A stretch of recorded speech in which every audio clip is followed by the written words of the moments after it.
pessoal, chegar como sempre. Vamos ver o que vai acontecer hoje. Não vai acontecer nada. Olá. Fala, Gabriel. Bernardo, Renata, Thomas, Rejane. Opa, começou a chegar gente, que bom. Fernando, Regis, Carmen, Rafa, não vou ficar citando o nome de todo mundo aqui, né? Mendes, Cristiana, tá bastante começando bem. Espero que a gente tenha um público legal hoje, porque o fotógrafo que eu vou mostrar hoje é realmente... André Cunha vai gostar muito, é realmente muito particular. Acho que o André já entrou, né? Já entrou, Dini, Dani Rosário. Bom, vamos lá, vou começar aqui primeiro fazendo alguns esclarecimentos rápidos, para assim dar tempo do povo chegar e eu começar a falar do fotógrafo. Na verdade eu tenho dois esclarecimentos, um pessoal e não é um esclarecimento, é um pedido para vocês, mas eu vou esperar chegar um pouquinho mais de gente para poder fazer o pedido. Um esclarecimento é o seguinte: algumas pessoas têm me escrito perguntado, olá Mimi, Francine e Dani, algumas pessoas têm me perguntado qual é o critério que eu faço para apresentar os trabalhos dos fotógrafos que eu tenho apresentado aqui, né? E na realidade não tem critério, eu resolvo sempre no domingo de manhã ou na quarta de manhã. O único, eu não tenho nenhum critério de sequência, de ordem. Eu tenho um critério específico que é o meu critério que todos os trabalhos de alguma maneira são trabalhos que são formadores do meu olhar, e todos eles de alguma maneira, quando eu vi esses trabalhos, entrei em contato com o trabalho desses fotógrafos, eles me marcaram profundamente de alguma maneira e fizeram eu rever a minha posição como fotógrafo de algum jeito, ou até minha posição e pensar sobre a vida, ou seja, cumprindo o papel de que uma obra não vou falar obra de arte, de uma obra interessante possa ter marcado de alguma forma para mim. E a outra pergunta é sobre se eu não vou falar de fotógrafos brasileiros. Vou falar, em algum momento eu vou falar, tem alguns fotógrafos que eu acho que marcaram muito também o meu olhar, eu gostaria de falar deles, mas é claro que alguns fotógrafos que são importantes na minha formação são fotógrafos que todo mundo conhece, então não tenho muita, acho que, necessidade de falar sobre eles, e são fotógrafos que têm muita documentação e acesso, né? Fala, Alexandre. Então eu procuro colocar mais fotógrafos que nem todo mundo tem tanto acesso assim e que são formadores do meu olhar. Agora já tem umas 40 pessoas, eu acho... Bom, depois também vai ficar gravado, acho que eu podia, antes de entrar no fotógrafo, eu queria fazer um comentário e pedir que vocês prestem atenção e busquem informações sobre o projeto que eu vou falar para vocês, que eu acho que é um projeto que diz respeito à fotografia de uma maneira bastante importante. Como todos sabem, né, a situação econômica, por causa da pandemia, a situação econômica que a gente está vivendo, tem muita gente passando aperto e necessidade. E tem um projeto que é da Arfoc de São Paulo, que é o projeto 20x20, Galeria Solidária de Fotografia. Os editores desses projetos são a Mônica Zaratini e o Tony Pires. É fácil vocês encontrarem eles no Facebook. E eles têm o apoio do coletivo Fotografias pela Democracia e do Clício para Impressão. Então, eles estão convidando alguns fotógrafos ou aceitando fotógrafos que queiram ceder os seus trabalhos para serem comercializados, e o dinheiro é revertido para alguns fotógrafos que estão realmente passando por necessidade, que estão em condições precaríssimas. Então eu acho que esse projeto é muito legal. Não adianta a gente só oferecer fotografia, a gente tem que ir lá e comprar as fotografias. Eu acho que essa é uma rede que a gente tem que construir de solidariedade. Eu vou escrever o nome da Mônica aqui rapidamente. O Tony Pires é fácil de registrar, o da Mônica é um pouquinho mais chato, porque tem 2 T's, ó, Mônica Zaratini. Entrem no Facebook, lá tem os contatos deles, lá tem como vocês podem contribuir tanto no sentido de oferecer uma fotografia para ser vendida e comercializada e o dinheiro ser revertido, quanto também de ir lá e quem tem condições financeiras ir lá e adquirir fotografias, comprar para poder fazer o dinheiro circular e ajudar esses fotógrafos. Bom, então vamos lá. Eu vou começar então com o meu pequeno poema do nosso querido amigo Manuel de Barros. Esse é curtinho, eu acho que até já falei em alguma outra live, mas não tem problema nenhum, porque a preocupação aqui não é ser inédito o tempo inteiro. De novo, é daquele livro famoso que eu já tenho mostrado bastante, Ensaios Fotográficos. E o poeminha é assim: comparamento. Os rios recebem no seu percurso pedaços de pau, folhas secas, penas de urubu e demais trombolhos. Seria como o percurso de uma palavra antes de chegar ao poema. As palavras na viagem para o poema recebem nossas torpezas, nossas demências, nossas vaidades e demais escorralhas. As palavras se sujam de nós na viagem, mas desembarcam no poema escorreitas, como que filtradas, e livres das tripas do nosso espírito. Bom, é lindo, maravilhoso, e fala sobre a questão de como é que se desenvolve um trabalho como uma poesia, né?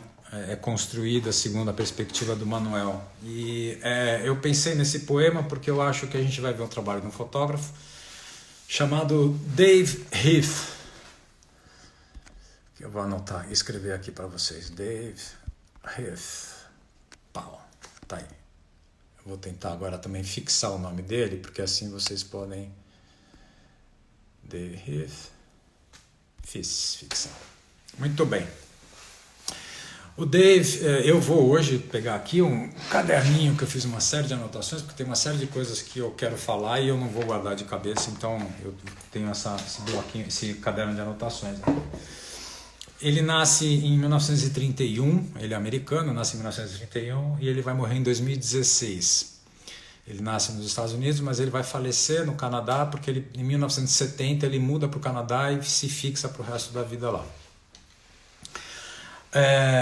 Ele tem uma história de vida bastante interessante e difícil, que ele foi abandonado pelos pais aos 4 anos e ele passou por diversas casas de adoção e por diversos lares.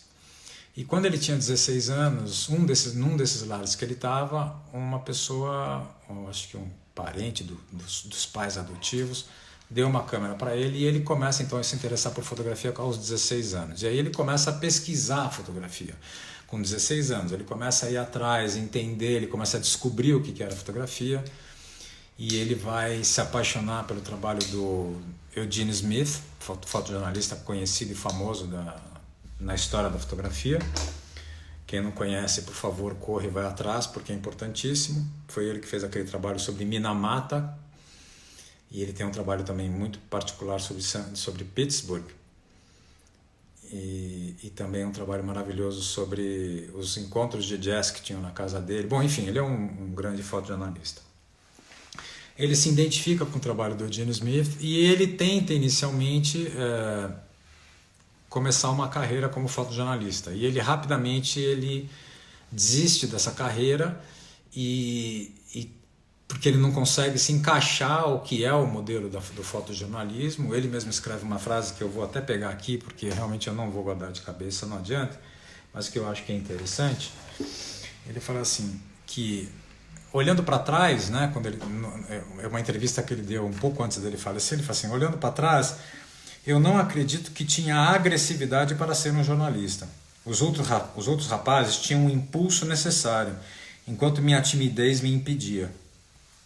Eu penso esta ser a diferença entre a introspecção de um poeta e a ação de um jornalista. E, bom, isso tem tudo a ver com o poema do Manuel de Barros e tem tudo a ver com o que é realmente o trabalho dele, né? Ele tentou trabalhar para a Life, tentou fazer várias coisas e realmente nunca deu certo, apesar dele ter tido até algumas oportunidades. Ele vai para a guerra, né, da Coreia em 54, e entre o ano de 1952 e 1962, durante 10 anos, ele fica fotografando na rua de Chicago, principalmente Chicago, porque ele vai estudar no Instituto de Arte de Chicago. E durante esse período, que ele passa um ano na Guerra da Coreia, ele fica fotografando para construir um trabalho que vai ser o marco da carreira dele como fotógrafo, como um autor, que é o livro que eu vou mostrar para vocês, que chama A Dialogue with Solitude. Esse livro ele vai ser publicado em 1965, ou seja, ele fotografa de 52 a 62, depois de 62 a 65 ele vai editar esse material e efetivamente ele conta, né, porque ele mesmo fala que depois ele destruiu todos os bonecos, mas que ele conta que ele fez nesses 3 anos dezenas de bonecos para testar o material dele. E ele, nesse período todo também, ele se especializou, ele era um excelente printer. E essa informação é uma informação importante, porque quando a gente vai olhar o livro, eu vou começar a mostrar para vocês infelizmente não vão conseguir ver alguns detalhes que eu posso querer mostrar, mas a impressão é maravilhosa e você vê que ele desculpa, e que ele tinha realmente todo o conhecimento de laboratório. Então ele é um cara que ele fotografava, editava, ele fazia as impressões dele, ele cuidava de todo o processo, né? Esse livro foi lançado em 1965 e ele todo é baseado num conceito que o Dave sempre falou, que ele não acredita, nunca acreditou na imagem única. Ele acredita que um conjunto de imagens é que realmente tem uma potência de expressar algo. E ele cita numa entrevista que um pensamento do Minor Wright, que é o pensamento do terceiro efeito, que é quando duas imagens juntas elas se potencializam de uma tal maneira que elas geram um imaginário muito maior do que essas imagens juntas fariam, essas imagens separadas conseguiriam expressar. Bom, esse livro então é um livro, ele foi inclusive muito menosprezado na época, no meio, quando ele fotografava muito nos Estados Unidos. Isso foi um dos fatores que fez ele ir embora para Toronto, que ele era considerado um fotógrafo do banal, um fotógrafo das coisas ordinárias, e isso não tinha cabimento, não tinha interesse. Então ele vai fazer a vida dele como professor de fotografia e não como um fotógrafo comissionado, trabalhando para revistas e jornais, que era o mais comum da época, ou para publicidade, nada disso. E o que ele fez para ele é o material que a gente vai dar uma olhada agora no livro. Ele tem outros livros publicados, mas não são relevantes quanto esse livro. Então eu vou primeiro mostrar algumas coisas desse livro e depois eu vou apresentar um outro livro que foi publicado. Ele foi publicado em 2018, 2 anos depois da morte dele, que é um livro chamado Dialogues with Solitudes, onde eu vou mostrar e comparar com vocês algumas questões gráficas de impressão, se for possível aqui pelo celular, né? E tecer meu comentário sobre a questão de acompanhamento de um trabalho do início ao fim, da importância disso. Então vamos lá. Esse livro é esse aqui. Eu vou tirar, como é que eu faço para tirar? Eu vou tirar aqui os comentários, depois eu volto, tá? Desabrir os comentários, que assim vocês podem ver o livro melhor. Esse livro ele tem essa capa de plástico brilhante, não é original dele, mas é uma capa de proteção, porque esse é um livro bastante raro. Na verdade, esse livro foi publicado em 1965 e depois, em 2000, foi refeita a publicação. Ele preservou a edição, ele preservou tudo. Essa é a segunda edição. Vocês vão ver que, inclusive, tem uma carta de abertura do livro, que é uma carta que o Robert Frank escreve para ele. E a carta, o Robert Frank cita o quanto esse trabalho tinha impactado a vida do Robert Frank como fotógrafo, como tinha sido importante para ele. Esse livro ele é dividido, ele é dividido em 10 capítulos. Tá? Aqui ele faz uma dedicatória para o Eugene Smith. Ele é dividido em 10 capítulos e cada capítulo começa... Aqui o texto, né, do Robert Frank, ó, tá vendo? Cada capítulo começa com uma pequena citação, um pequeno texto, um poema. E o livro, ele trata... Deixa eu só abrir aqui o começo, né? O livro começa aqui com essa foto. Deixa eu mostrar para vocês como é que é a foto. É maravilhosa, né? Vixe, olha isso.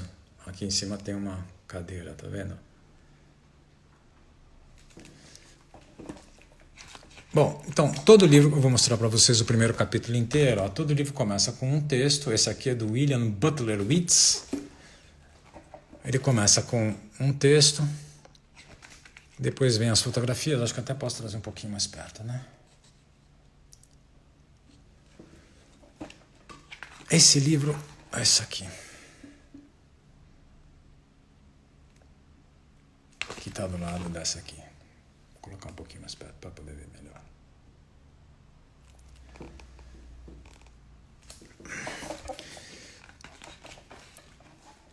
Eu vou mostrar o primeiro capítulo, depois eu vou dando uns pulos, tá?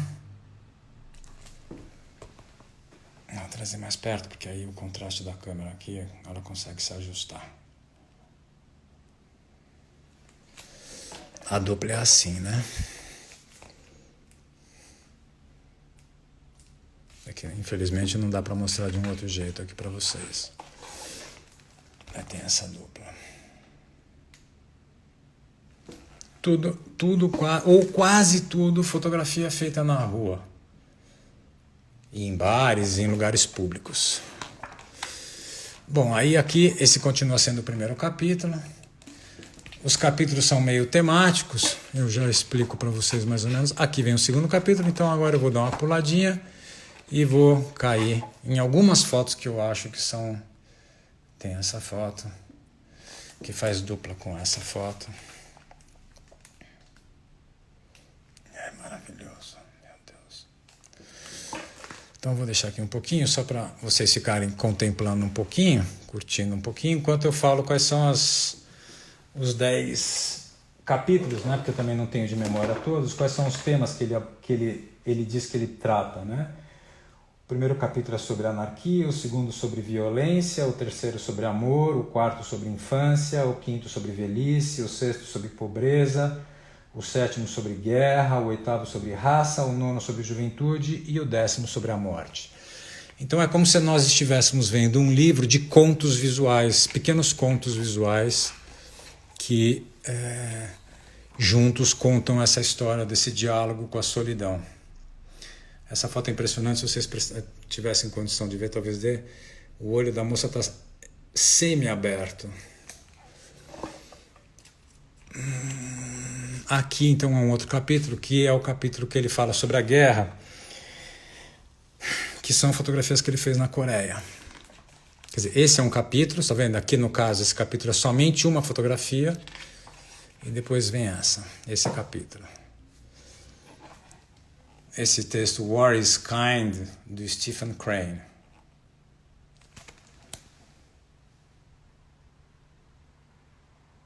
O senso dele é impressionante. Essa é a dupla. O cara na metralhadora. Bom, os prints, eu não sei se vocês estão conseguindo ver, realmente a impressão do livro é primorosa e os prints claramente são também... Aqui é um outro capítulo. Começa um texto, aqui é um texto do James Baldwin. E tem essa foto. Que tem esse quadro das pessoas olhando, mas no meio do quadro, no meio das pessoas, tem esse rapaz negro olhando para ele.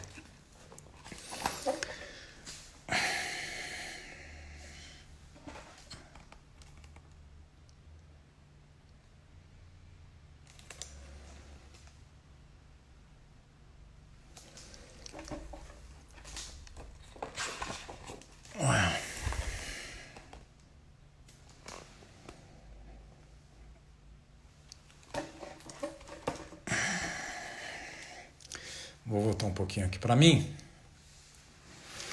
e vou ativar aqui os comentários, se alguém quiser comentar alguma coisa, aí depois quando eu for voltar pro outro, a gente, quando eu for mostrar de novo os outros trabalhos, a gente vê isso. Então, é interessante que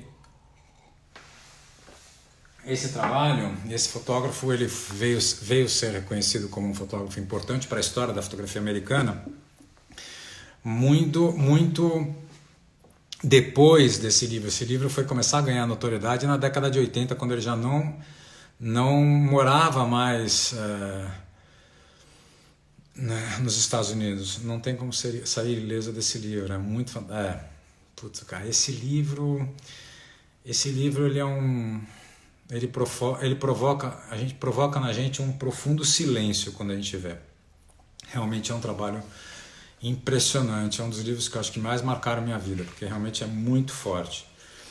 E uma das forças dele, além dessa estrutura de capítulos que são pequenos contos, então as histórias se encerram, claro que se ele começa com um texto, a gente precisa ler o texto para poder ter uma chave de leitura também do material. A gente percebe claramente o trabalho intenso e muito, mas muito delicado nas impressões.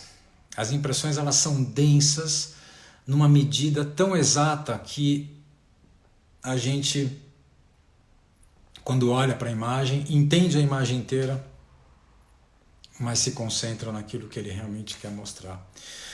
E aí a gente entende o que é um trabalho de um fotógrafo que foi fundo no processo dele e entende profundamente o que ele quer fazer com a fotografia e o que ele pretende expressar com a fotografia e como fazer isso, entender qual que é a interpretação da imagem correta, qual é o tamanho da imagem correta. Se vocês forem perceber que os contos são divididos, posso depois até passar de novo mais um pouquinho, que os contos são divididos, são as estruturas de posicionamento no projeto gráfico do livro não seguem uma regra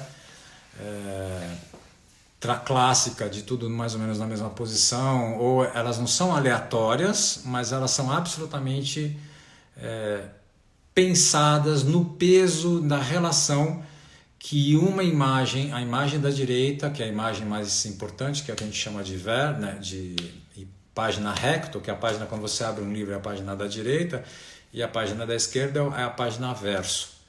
Né? Sempre a gente olha primeiro a página da direita, o quanto ele faz pontuações, como se fossem algumas pontuações de um texto, então imagens grandes com imagens pequenas, um equilíbrio visual que realmente é estupendo. Eu vou tentar mostrar um pouquinho, só mais uma passagem de um outro capítulo para vocês observarem isso, e aí eu vou fazer um pouco de comentário sobre a relação e as questões que eu vejo em relação ao outro livro que foi publicado em 2018. Deixa eu... Porque alguém fez uma pergunta aqui que eu não vi. Da Daniela. Por que não era notório antes? Por que só nos anos 80? Bom, sinceramente, Dani, porque ele não era um fotógrafo do espetáculo, do exótico. Ele era um fotógrafo que fotografava o que era banal e importante para ele. Ele não estava dentro do circuito fotográfico no sentido de participar de um meio que subsiste e vive da fotografia, porque não era o caso dele também. E aí ninguém prestou atenção no que ele fazia. E isso é a coisa mais normal do mundo, né? Isso é o que acontece na maioria das vezes. Quantos fotógrafos excelentes que tem por aí que a gente simplesmente não sabe que existe ou não vê, ou o meio não dá atenção porque não está fazendo aquilo que é o que os curadores, críticos e responsáveis pelas instituições estão interessados em ver e promover. Ele está fazendo algo que vai num outro sentido. E o que é interessante, porque se ele foi ignorado durante tanto tempo, ao mesmo tempo que ele é ignorado, ele continua no trabalho dele, na determinação dele, o que mostra que é muito mais importante ele fazer o trabalho porque ele acredita naquilo do que porque ele vai ter um reconhecimento ou porque ele vai circular no meio, né? Quer dizer, então ele coloca isso para nós, assim como vários outros, qual que é a importância daquilo que a gente faz, né? A gente faz para os outros ou a gente faz primeiro para nós e depois, claro, buscar encontrar no outro algum tipo de caixa de reverberação, de, de, de ressonância do que a gente faz, né? Porque se a gente fica pensando no que vende, no que é moda, no que está os curadores, a gente está já perdido, já começou errado, né, o processo, porque você já está sempre atrasado. Você fica correndo atrás do que está vigente, você corre atrás do que está vigente, o vigente muda e você está sempre correndo atrás. E não é isso que determina o seu trabalho de um fotógrafo realmente é bom ou não, né? Então eu vou rapidinho mostrar isso aqui, já chamando a atenção para vocês para algumas fotografias que depois eu quero comentar. Então olha só, por exemplo, essa fotografia aqui, né? Deixa eu tirar. Eu vou tirar os comentários de novo por uns minutos, tá? Para vocês poderem ver. Então vamos lá, essa fotografia aqui. Quando a gente começa a observar com cuidado, vocês vão observar, olha a mão desse rapaz, né? Que é uma mão toda cheia de pintas. Mas olha a luz na mão dele, a luz que entra suavemente ali. Olha, não sei se vocês conseguem perceber como é tudo muito... Aqui, na verdade, na tela, fica mais claro do que é, de verdade. Quando a gente olha de assim, eu acho que se aproxima mais do que é a leitura de verdade do livro. Então, observem essa imagem, mas observem o quanto... existe um trabalho e um cuidado para que essa mão aqui, comparado com esse fundo preto, ela não fique estourada. E ao mesmo tempo, olha que mão mais... Eu sei lá, você começa a olhar muito para essa foto, você começa a achar que essa mão é algo, sei lá, vem de um outro lugar, né? A fotografia começa a engolir a gente, né? E ela está do lado, ó, essa foto do lado direito da página superior, no canto superior direito, e essa foto que é de uma casa meio destruída no lado esquerdo inferior. E essa foto, se você começa a prestar atenção, ela nos remete a um cemitério, né? Bom, então vamos olhar essa foto, deixa eu pular um pouquinho aqui. Essa foto aqui, dessa mulher, dessa moça. Ele faz um tratamento e uma impressão que claramente, né, ele faz essa luz bater no rosto dela e no cabelo dela, e toda essa parte de baixo, que é muito bonita, que compõe muito, ela tem um broche não, um pingente, né, que é maravilhoso, mas se vocês forem olhar, a impressão é maravilhosa, tem pequenas passagens nos baixos tons de um jeito primoroso, mas não é a textura disso aqui que interessa. O que interessa é a altivez desse rosto, esse olhar forte, essa expressão potente, em contraponto com esse triângulo que faz esse... né?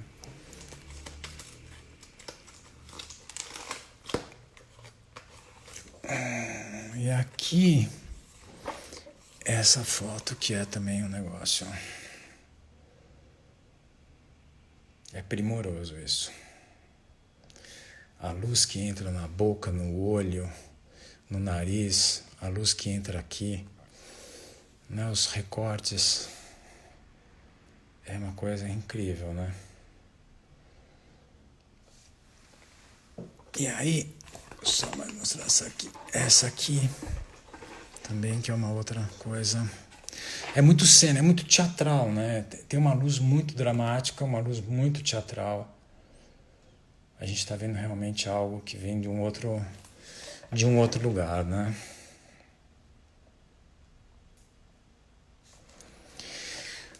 Bom, agora eu vou ter que fazer um exercício físico aqui. Eu vou habilitar rapidinho os comentários. Eu vou ter que fazer um exercício físico porque eu queria comentar e falar sobre um outro livro, que não é dele, né? Ele falece em 2016 e em 2018 a Stidel publica um livro chamado Dialogues of Solitude. É um livro que não procura ser uma reimpressão desse livro que vocês viram, inclusive tem mais fotografias do que esse livro tem. Tem uma entrevista excelente nesse livro, que realmente eu só fui ter acesso quando eu vi o livro. E E ele não segue, inclusive, nem a divisão de capítulos. Então eu acho que tem uma questão de escolha editorial no sentido de não entrar simplesmente numa reprodução do trabalho que ele fez. No entanto, quando você vê esse livro, o original, quando você olha o trabalho da Steidl, a gente fica... Putz, eu não sei nem qual é a sensação que dá de tão decepcionante que é o livro, num aspecto que eu acho fundamental, que era o respeito e a integridade pela interpretação que ele deu para o trabalho dele. Eu entendo fazer um trabalho, um recorte diferente, com uma proposta diferente, porque não quer ser o mesmo livro, acho isso super válido. Mostrar coisas que não estão nesse livro, eu acho super válido. Mas a interpretação das imagens, se ele fez do jeito que ele fez, é quase um crime com o trabalho de um artista. É realmente agressivo ver o que foi feito para quem conhece o trabalho original. Quem não conhece vai ficar com uma impressão de um trabalho que acha o trabalho dele interessante, mas não é... Se você só olha o livro da Steidl, você não vai ficar impressionado com o trabalho. Esse livro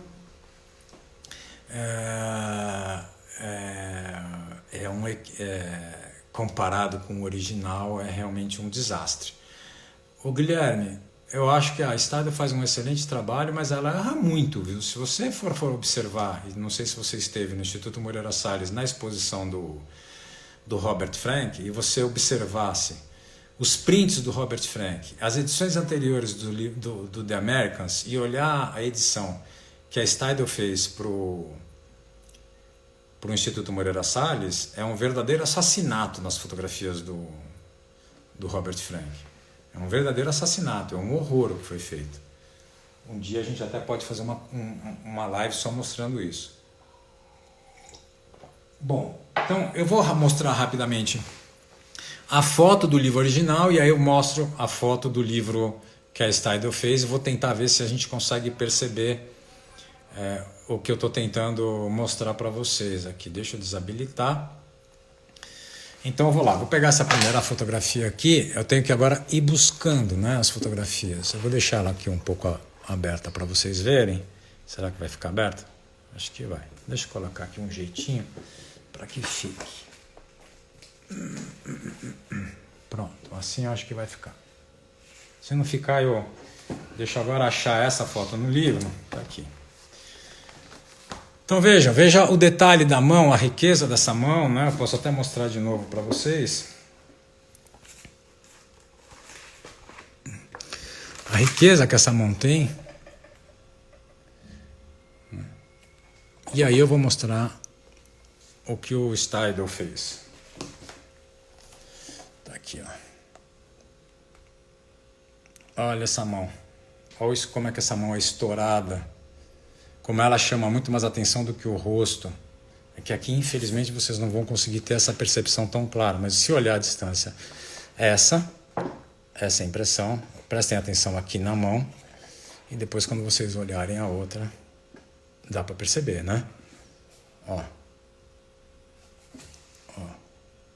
Dá para perceber, eu acho, né? Espero que dê. Aí a gente vai caminhando aqui. Eu tenho aqui essa moça aqui. Isso aqui, então, o que fizeram com essa fotografia aqui foi um assassinato. Deixa eu colocar um pouquinho para cá. Eu já encontro outra foto. E aí a gente comenta. Não é essa. Não é essa. É essa. Então vamos lá. Vai ser difícil mostrar isso. Não é o primeiro peso que ele deu para essa foto, mas observem. Não sei se vai dar para observar direito, né? Eu vou colocar aqui, segurar minha mão um pouco aqui. Observem onde está esse pingente aqui, né? Olha aqui, isso eu vou mostrar para vocês. Aqui, ó. Olha o que tem de imagem aqui para baixo. Olha a densidade que tem essa roupa e olha a luz que tem na cara dela. Mas olha a sobrancelha, olha aqui os detalhes dessa imagem. Olha o cabelo, né? E aí o seu Steidl fez isso aqui, ó. Ele primeiro cortou a imagem, deixa eu tirar isso aqui um pouquinho. Ó, aqui ele corta a imagem, olha onde está o pingente. Olha a textura da roupa. Tá vendo? E olha o quanto esse rosto está estourado. E o cabelo, olha quanto tem cabelo aqui.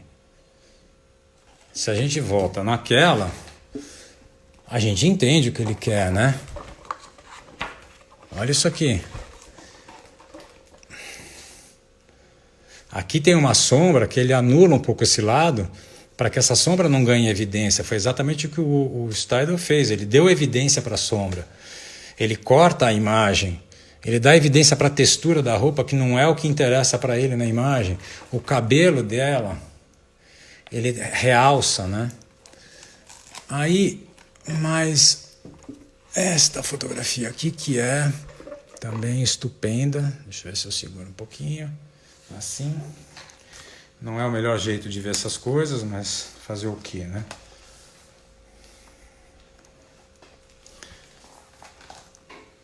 Olha.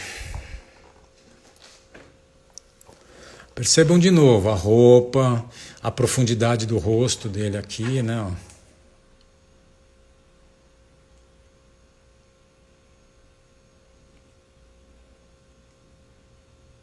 Esse recorte de luz aqui, o recorte de luz na boca, no nariz, aqui nas pálpebras, né? Bom, e aí o seu Steidl, depois eu abro de novo se precisar. O seu Steidl vem e me faz isso aqui, ó. Simplesmente acaba com o que é aquele retrato, né? Olha a mão desse rapaz nessa foto.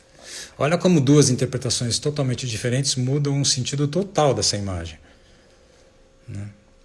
O impacto dramático daquela imagem não tem nessa imagem. Não é essa a questão nessa imagem, né? Aqui ela ganha um outro. Aqui tem uma desolação, claro, porque a cena é dramática. Mas quando a gente olha, e eu vou voltar para original, porque assim vocês ficam com o original na cabeça e não essa coisa, a gente vê uma outra história, né?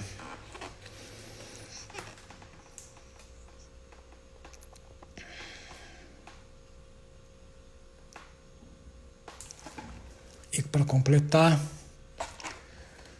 essa questão, aqui nós temos essa imagem.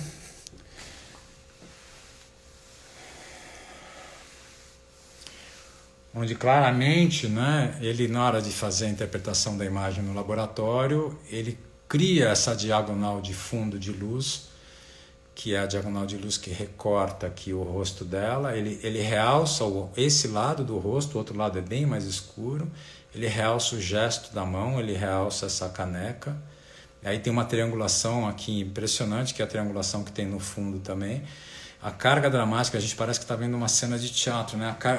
Essa cenografia que ele constrói com a luz, e aí isso tem muito a ver com esse discurso que o Sérgio Fingerman fala muito e que eu acho que ele está completamente certo, que as artes visuais é como se a gente entrasse num teatro e fosse ver uma grande cena, né? Ali, um teatro que a gente sabe que é ficcional, mas que retrata a nossa história, a nossa realidade, né? E essa imagem ele tem uma dramaticidade impressionante, né? E foi colocada do lado dessa aqui que reforça isso, né? É muito teatral isso tudo, é muito. Esse aqui eu acho que eu consigo deixar aberto. E aí eu vou mostrar o que o outro livro tem. E de novo, né? A minha questão aqui não é uma questão de achar que ele tinha que seguir exatamente o que o Heath fez no aspecto da edição, porque o livro não é para ser a mesma coisa, mas a interpretação das imagens, pelo amor de Deus, como é que ele subverte dessa maneira o trabalho do autor, né? Claramente ele está muito mais preocupado em mostrar as características de capacidade de impressão dele do que, olha como a gente vê o rosto dessa mulher, como a luz perde toda a potência dramática, o rosto dela é muito mais cinza, né? O recorte também não é exatamente igual, ele coloca numa página dupla aqui que corta um pedaço interessante, né? Quebra um pouco toda a magia da imagem. Olha aqui Aonde está recortado aqui, ó, tá vendo o cigarro Marlboro? Olha onde é que está recortado o cigarro Marlboro. Olha a diferença. Ele não manteve nem os recortes originais que o fotógrafo tinha feito no trabalho dele. E esse livro, agora eu vou habilitar aqui de novo, esse livro, o Dialogue with Solitude, é um livro que ele é emblemático na história da fotografia americana. Ele não tem, claro, o peso de outros livros, mas é emblemático, é um livro raríssimo hoje de você encontrar. Ele é um cara consagrado ao ponto da Steidl ter feito o livro, né? E ao ponto de, essa edição que vocês estão vendo aí de 2000, tem uma carta de como se diz, qual é a palavra? Eu esqueci qual que é a palavra. Mas de uma declaração de respeito e de admiração que o Robert Frank escreve para o trabalho dele, deixando claro o quanto o trabalho dele influenciou no olhar que o Robert Frank tem, e esse livro é de 1961. Que estourar uma pele preta é violento demais. Então... Bom, não me perguntem o porquê que ele fez isso, não sei o porquê, não sei qual que é a questão, não sei o que aconteceu, mas eu sei que em alguns livros que a Steidl republica realmente são meio complicados quando você olha comparado com as impressões originais. Então, Cia da Hebe, eu não sei quem está aí no Cia da Hebe. Tem uma questão que o Sérgio fala e que eu acredito mesmo, e que eu posso até colocar aqui um pouco para vocês, que as artes visuais, de uma maneira geral, ela tem que, o artista tem que pensar como se a gente realmente estivesse criando uma peça de teatro, no sentido de uma ficção, e que essa ficção trata da nossa história, da nossa humanidade, mas a gente está lá sentado assistindo uma ficção, né? E o Sérgio fala de onde isso surge, que as pinturas logo no início, lá no período medieval, as pinturas todas eram encenadas e depois as dramaticidades vinham através da construção de luz, que é típico do teatro, né? E é verdade, quando você vai construir um livro como esse, que não é um livro de fotos maravilhosas, todas elas maravilhosas no sentido de serem únicas, porque não é esse o discurso dele é construir pequenos contos, e com esses contos você ter esse entendimento mais dramático do que ele quer, a gente fica realmente um pouco chocado de ver as pessoas ainda não entendendo que por trás disso tudo tem, na realidade, uma grande construção poética, que não é um resultado de um registro mais conectado com a realidade, né? Não é isso, né? Quando você olha as fotos da Coreia dele, é impressionante. Pelo menos 90% são maravilhosas. Não, as fotografias dele são maravilhosas, mas o que é muito mais maravilhoso é quando você vê o conto, né? Cada um daqueles contos é maravilhoso, é muito mais potente, ele potencializa muito. Quando a gente começa a olhar e analisar o livro nas duplas das páginas e naqueles pequenos contos, é de tirar o fôlego, e as imagens têm muita potência pela interpretação que ele dá, porque são realmente muito fortes, né, plasticamente, mas porque ele soube construir esses poemas de uma maneira muito potente. E aí, quando você descontextualiza o poema, você descontextualiza a interpretação que ele dá, o trabalho dele fica quase que meio banal mesmo, nada de excepcional. Bem feito, mas banal, que é o que o livro da Steidl oferece para a gente, né? Os olhares dos retratados são distantes perdidos. É isso, né? Ele vai tratar da solitude, né, da solidão. Mas ele é engraçado porque, apesar dessa história parece meio trágica, apesar da história meio trágica que ele tem no início, ele deixa claro na entrevista que não é um grande trauma na vida dele, que ele, apesar de ter mudado de muitas casas, ele viveu uma vida muito boa, para as possibilidades e condições que ele poderia viver, né? E, então, seria por uma questão de mercado? O que especificamente uma questão de mercado? O tipo de recorte que fizeram no livro? Eu acho que se fosse por uma questão de mercado, nesse sentido, era só ele reproduzir o livro que ele ia estourar de venda. O livro, só para você ter uma ideia, Cia, a versão de 65 hoje você não encontra por menos de R$5.000, mais ou menos. Essa versão que eu tenho aqui não encontra por menos de 1.500. Então, se ele fizesse uma versão, uma terceira edição, caso ele tivesse autorização para isso e tudo, ele venderia muito mais do que ele vendeu. Eu tenho certeza disso. Acho que não é essa a questão. Porque esse livro, realmente, quando você pega na mão, a entrevista é muito boa, mas para quem, por exemplo, para quem conhece o livro original, é absolutamente decepcionante. Você não quer ver o livro. Então, não sei porquê. O ritmo também faz parte do trabalho, faz parte... Deixa eu colocar meu óculos. A construção da... Sim, claro. Claro. Todo o ritmo, né? Não é o ritmo do livro inteiro, né? Na verdade, são os poemas que ele escreveu, porque são poemas, sempre, né? Eu também não acho triste. Eu acho... Ele entra muito em contato, ele coloca a gente muito em contato com a nossa inexorabilidade mesmo, né? A gente nasce sozinho e vai morrer sozinho. A gente pode passar cercado de gente, mas a verdade é essa. Ou pelo menos eu acho que para mim também é isso. Alguém fala, não fere os direitos sobre a imagem? Não, com certeza isso não foi feito por ele sem as devidas autorizações.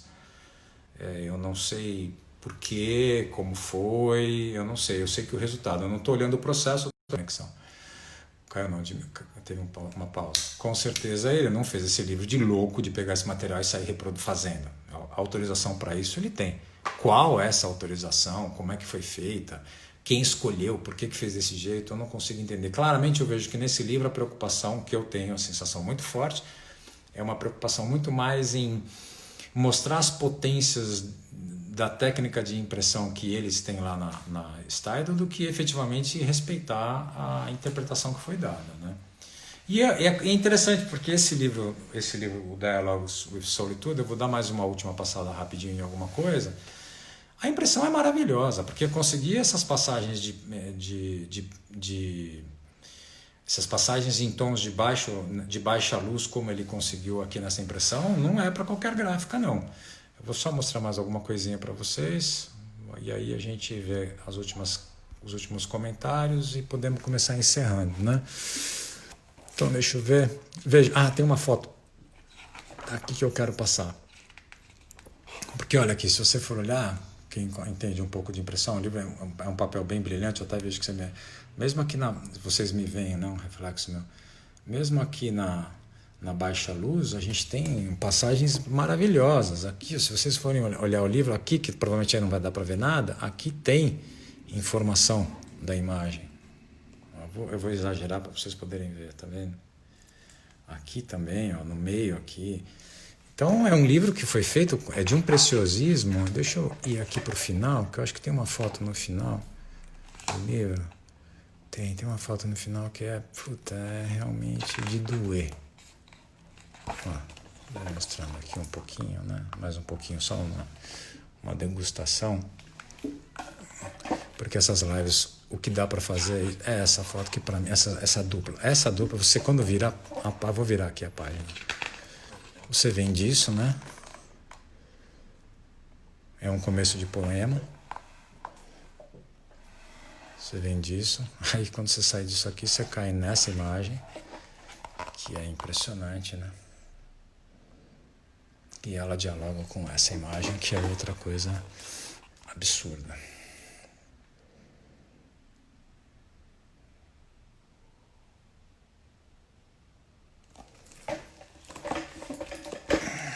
Então, é isso. Agora eu vou habilitar aqui. Se alguém tiver fazer algum comentário, fazer alguma pergunta, senão eu já vou começar a pensar em encerrar. Enquanto eu vou vendo se alguém tem alguma pergunta, alguma questão, eu vou reativar. Poderia dizer novamente o título do livro? Posso, vou escrever aqui. A Dialogue with Solitude. O livro... Opa, como é? Dialogue with Solitude, do Dave, acho que já apagou aqui. Não, o nome dele tá aí no outro post. Poder dar dezenalmente, eu não acho triste, acho... Ah, tá, introspectiva, tá, beleza. Um feito com foto... Um feito com fotolito... Valmir Monteiro. Um feito com fotolito, deve ser isso, com toda a atenção, e as fotos como prova, e outro na era digital sem as fotos originais. Talvez seja isso. Não acredito que ele não usou, acho que isso foi uma escolha. Para mim isso me parece ser muito mais uma escolha mesmo. Não acho que ele não faria isso sem ter isso, poderia dizer, fazer isso sem ter alguma coisa na mão. Bom, se ninguém tem mais realmente reagente esse material, pesquise, porque o trabalho dele é impressionante mesmo. Se ninguém tiver mais nenhuma pergunta, nenhuma questão, aí eu vou já... Obrigado por mostrar. Por Marcelo, por favor, faz uma live das diferentes edições do The América, seria legal. De uma para outra, qual seria ideal? Porque o Robert Frank parecia insatisfeito desde o início. Ele é bem insatisfeito praticamente com todas as impressões do The Américas, ele tem críticas para todas, é verdade. Eu posso sim falar alguma coisa, mostrar um pouco isso, mas eu tenho uma versão, eu tenho duas versões, eu tenho a versão do The Americans, é uma versão americana, e tem uma versão do Instituto Moreira Salles. Eu posso mostrar essas duas e de repente a gente analisar e comparar. Mas a minha análise é que essa versão que eu tenho da versão americana é muito, mas muito próximo do que eram os prints que estavam na parede. Né? Os prints que estão na parede, para mim, é a leitura que o Robert Frank quis dar para o trabalho. Né? Porque, inclusive, é de uma coleção que foi vendida, então, assim, teve uma preocupação em fazer aqueles prints daquele jeito. E a versão que eu tenho do livro é muito próxima daquilo. A versão da Stadio é uma outra coisa, que é uma outra história, um outro percurso, uma outra interpretação. Então, mas eu posso mostrar sim. Bom, gente, então acho que se ninguém tiver mais nada para perguntar, o trabalho dele é incrível, Gisele. Eu vou encerrando, espero que todos vocês estejam bem por aí. E mais uma vez, procurem o Tony Pires e a Mônica Zaratini no Facebook e se interem do projeto da Arfoc e vamos ajudar, vamos colaborar. Eu acho que é importante todo mundo ajudar e colaborar, e os parceiros que estão passando por necessidade. Tá bom? Então, um abraço, boa semana, e a gente se vê no domingo que vem.